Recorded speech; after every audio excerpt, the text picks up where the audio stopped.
Ahoj, ak si dodržala všetky inštrukcie, tak práve stojíš na hlavnom námestí chrbtom k Rolandovej fontáne. Piješ vodu, doplňaš tekutiny po masáži a papáš niečo, čo som ti dal. A ak som ti nič nedal, tak je to asi tým, že doma nič nemám, lebo moje auto máš ty. Tak čo, ako sa ti zatiaľ páčila tortička a masážička? Ešte sme neskončili, ale povedal som si, že na chvíľku sa zastavíme na hlavnom námestí. Dúfam, že ti svieti slnko. A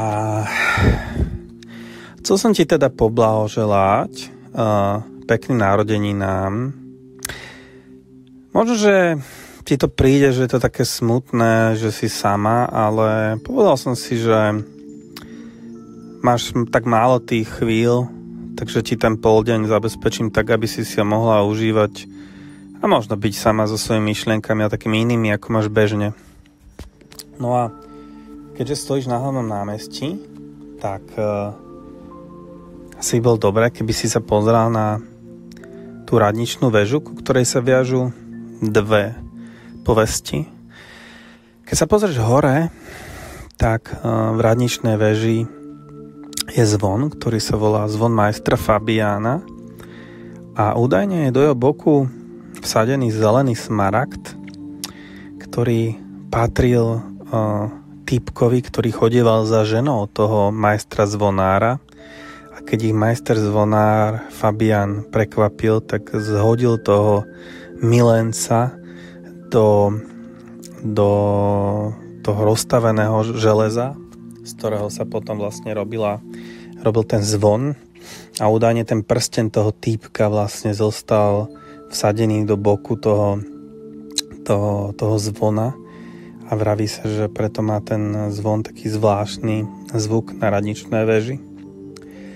Teraz choď trošku bližšie k radnej väži a všimni si teda tú podobízeň vedľa radničného okna, ten obraz toho bielovlasého pána, bielobradého, ktorý teda, ak si pamätáš tú povesť, tak je to ten krivoprísažník, ktorý si privlastnil políčko chudobnej vdovy a potom pred radnými pánmi prisahal na svätú Bibliu, že políčko jej muž jemu už dávno slúbil, a vtedy vlastne týmto oblokom vletel dovnútra bratislavský čert, komínom, prehodil cez neho svoju červenú mantilu a povedal, že na teba som dlho čakal, a vyskočil s tým týpkom z okna a ťapol rukou ten čert na tú stenu tej radnice a vypalil ten obraz toho krivoprísažníka, ktorý údajne nejde dole zmyť naprieč celými stáročiami. No a keď sa presunieš trošku do boku, asi takých 30 krokov, 40, tak doprava, tak nájdeš vľavo hore oproti, myslím, že kvetinárstvu, zatavenú kovovú gulu hore, asi tak 4 metre nad hlavou, neviem, či už vidíš.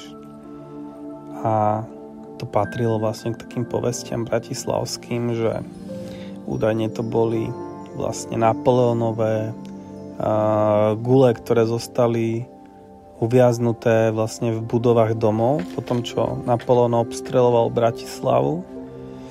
Lenže pravda je taká, že žiadne gule nezostali visieť v domoch, ale po obliehaní Napoleona vlastne sa vydal taký edikt, že radnica prispela na opravu každého domu, ktorý bol dokázateľne poškodený Napoleónovou delovou gulou, a vtedy vynaliezaví bratislavčania, že vraj tie gule vlastne zbierali a umiestňovali si ich naschvál do stien vlastne svojich domov, a takýchto 5 naaranžovaných gul tuším zostalo v Bratislave v rôznych domoch.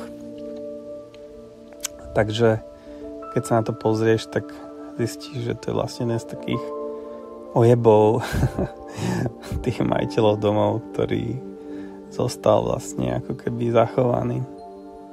No a keď sa vrátiš naspäť k fontáne Rolandovej, tak je dôležité, aby si vedela, že námestie sa nazývalo dlhé 10 ročia ešte počas mojej mladosti Rolandovým námestím. A nikto nevedel prečo, pretože socha, o ktorej sa vravelo, že je socha rytiera Rolanda, tak znázorňuje vlastne kráľa Maximiliána, ktorý bol prvý korunovaný v Bratislave. Ale zároveň je to povesť, ktorá sa viaže vlastne k tomu, že to bol vlastne rytier, ktorý chodieval po meste a hrával deťom na olifante, na tom rohu. Mala by si vidieť, že ten rytier drží taký zakrútený roh a deti mohli vtedy spávať. A keď rytier odišiel vlastne z mesta, tak deti nemohli spávať, tak radní páni vlastne dali urobiť sochu toho akože rytiera Rolanda a údajne to bolo v tej tak robené, že nejak cez ňu išla voda či čo a mala upokojovať tie deti, aj keď ten rytier Roland tam nebol. No a vraví sa, že tento rytier hore sa raz za rok otočí na svojom podstavci k bývalej radnici, ktorá bola vlastne oproti, a pokloní sa vďaky vlastne radným pánom za to, ako mu preukazovali priazeň. A potom, keď sa pozrieš vlastne diagonálne smerom doprava, tak ten roh, pod ktorým je kebabovňa toho domu, ktorý sa volá Zelený dom, tak tam zase údajne strašidlo krčmára, ktorý ja si nepamätám, jak to bolo, ale vlastne si pýtal pivo alebo niečo také. Takže všimni si, že na tomto hlavnom námestí je to naozaj veľmi veľa. A to, že ani teda nehovorím o tom, že na Michalskej veži je tá čierna pani a je toho oveľa viac. To ti potom niekedy ukážem osobne. No a tak som ti chcel porozprávať trošku o týchto povestiach a zablahoželať ti teda takto aj k narodeninám. A tvoj narodeninový deň teda ešte neskončil. To znamená, že otvor si teda tú ďalšiu obálku a tam máš vlastne inštrukcie.